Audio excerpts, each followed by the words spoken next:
আজকে অনেক সকাল সকাল ছিল দ্বাদশীর পারণ, প্রায় ৭টার মধ্যে ছিল পারণ। সেই জন্য সকাল সকাল স্নান করে ঠাকুরঘরের পূজা দিয়ে পারণ কমপ্লিট করে তারপরে একটু খেয়ে দিয়ে নিয়ে এখন চলে এসেছি এই আমসত্ত্বগুলো কাটতে। আর এই আমসত্ত্বগুলো যখন বানিয়েছি তার ভিডিও আমি তোমাদেরকে দেখিয়েছি। আর আজকের আমি বাড়িতে চলে যাব, তাই ভাবলাম বাড়িতে চলে যাওয়ার আগে এই আমসত্ত্বগুলো কেটে রেখে দিয়ে যায়। তারপরে এই যে দেখো বন্ধুরা, কতগুলো আমসত্ত্ব হয়েছে। এখানে 3টে থালাতে আমসত্ত্ব ছিল। আর সেগুলো কাটার পর এই যে একটা বড় কন্টেনার একদম পুরোপুরি ভর্তি হয়ে গেছে। তারপরে এই যে মা রান্নাবান্না করবে, তাই আমি একটু সবজি কেটে দিচ্ছি।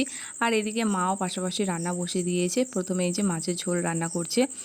তারপর আমি সবজি কাটার পর কয়েকটা আম কাটলাম। তারপর সেই আমগুলো বসে বসে আমি, আমার মাসি, মাসির মেয়ে আর আমার মা তেমন খায়নি, তো আমগুলো খেলাম। তারপরে এই যে বললাম যে আজকে আমি বাড়িতে চলে আসবো, তো আমি বাড়িতে চলে এসেছি। আর রাত্রেবেলা করেছি আলু সিদ্ধ ভাত।